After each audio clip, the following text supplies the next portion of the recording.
আওয়ামী লীগের রাজনৈতিক কার্যক্রমের ওপর থেকে নিষেধাজ্ঞা প্রত্যাহারের জন্য অন্তর্বর্তীকালীন সরকারের ওপর চাপ সৃষ্টি করেছে ৬টি আন্তর্জাতিক সংস্থা।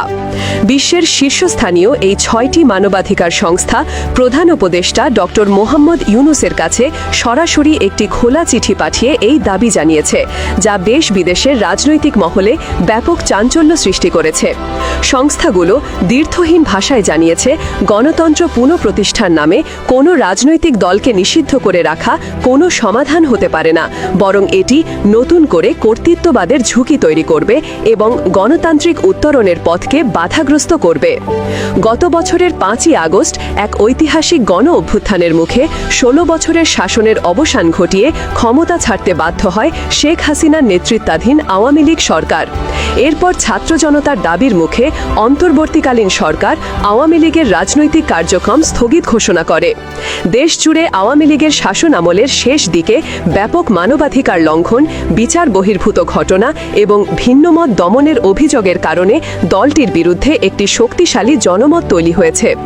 এমন এক উত্তাল রাজনৈতিক আবেগের মধ্যেই এলো এই আন্তর্জাতিক চাপ। মানবাধিকার সংস্থাগুলোর পাঠানো ওই চিঠিতে আওয়ামী লীগের ওপর আরোপিত নিষেধাজ্ঞা অবিলম্বে প্রত্যাহারের দাবিকে সবচেয়ে বেশি গুরুত্ব দেওয়া হয়েছে। তাদের যুক্তি, একটি দলকে রাজনৈতিকভাবে নিষিদ্ধ করে রাখলে তা একটি সত্যিকারের বহুদলীয় গণতন্ত্রে প্রত্যাবর্তনের পথকে বাধাগ্রস্ত করবে এবং দেশের ভোটারদের একটি বড় অংশকে কার্যকরভাবে ভোটাধিকার থেকে বঞ্চিত করবে।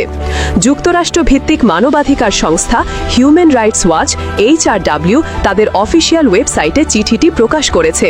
চিঠি প্রদানকারী অন্য সংস্থাগুলো হল Civicus, committee to protect journalist, CPJ, fortify rights, Robert F. Kennedy human rights এবং টেক গ্লোবাল ইনস্টিটিউট। চিঠির শুরুতে ডক্টর ইউনূসের নেতৃত্বাধীন অন্তর্বর্তী সরকারের কিছু ইতিবাচক পদক্ষেপের প্রশংসা করা হয়। বিশেষ করে নির্বিচারে আটক কমানো, মত প্রকাশের স্বাধীনতা ফেরানোর উদ্যোগ এবং নিপীড়নের মতো গুরুতর অভিযোগগুলোর তদন্ত এগিয়ে নেওয়ার প্রচেষ্টাকে সাধুবাদ জানানো হয়েছে। তবে এরপর কঠোর সতর্কবার্তাও দিয়েছে সংস্থাগুলো। তারা উল্লেখ করেছে, দেশের নিরাপত্তা খাতে এখনও কোনো দৃশ্যমান কাঠামোগত পরিবর্তন আসেনি এবং আইন প্রয়োগকারী অনেক সংস্থা এখনও অন্তর্বর্তী সরকারের সংস্থা প্রক্রিয়ায় পুরোপুরি সহযোগিতা করছে না, যা গভীর উদ্বেগের বিষয়। চিঠিতে গণতন্ত্র, মানবাধিকার ও আইনের শাসন পুনরুদ্ধারের জন্য মোট ১২ দফা সুপারিশ তুলে ধরা হয়েছে। আওয়ামী লীগের ওপর থেকে নিষেধাজ্ঞা প্রত্যাহারের পাশাপাশি বিগত ১৭ বছরে সংগঠিত বিচার বহির্ভূত ঘটনা এবং নিপীড়নের মতো গুরুতর মানবাধিকার লঙ্ঘনের পূর্ণাঙ্গ ও স্বচ্ছ তদন্তের মাধ্যমে দায়ীদের জবাবদিহি নিশ্চিত করার দাবি জানানো হয়। অভিযুক্তদের প্রাতিষ্ঠানিক বা রাজনৈতিক পরিচয় নির্বিশেষে বিচারের আওতায় আনার ওপর বিশেষভাবে জোর দেওয়া হয়েছে। প্রাতিষ্ঠানিক সংস্কারের অংশ হিসাবে বিতর্কিত র্যাপিড অ্যাকশন ব্যাটালিয়ন RAB বিলুপ্ত করা এবং directorate general of forces intelligence DGFI এর ক্ষমতা সীমিত করার আহ্বান জানানো হয়েছে। একই সাথে দমনমূলক সাইবার সিকিউরিটি আইন সহ সব ধরনের নিপীড়নমূলক আইন বাতিল এবং অন্যায়ভাবে দায়ের করা রাজনৈতিক মামলাগুলো অবিলম্বে প্রত্যাহারের দাবিও তোলা হয়েছে।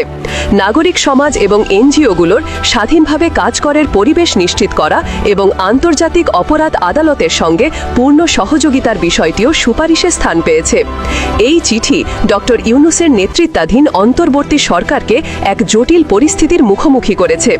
একদিকে দেশের অভ্যন্তরে আওয়ামী লীগের গত ১৭ বছরের শাসন আমলে ঘটা বিচার বহির্ভূত ঘটনা এবং দুর্নীতির বিরুদ্ধে বিচার ও দলটিকে নিষিদ্ধ রাখার পক্ষে ব্যাপক জনমত। অন্যদিকে আন্তর্জাতিক মহল থেকে গণতান্ত্রিক প্রক্রিয়া সমুন্নত রাখতে এবং প্রতিশোধমূলক রাজনীতি এড়াতে নিষেধাজ্ঞা তুলে নেওয়ার চাপ।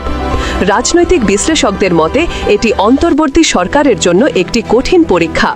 আন্তর্জাতিক সমর্থন ধরে রাখার পাশাপাশি জনগণের ন্যায় বিচারের আকাঙ্ক্ষা পূরণ করা, এই দুইয়ের মধ্যে ভারসাম্য রক্ষা করাই হবে ডক্টর ইউনূস সরকারের সবচেয়ে বড় চ্যালেঞ্জ।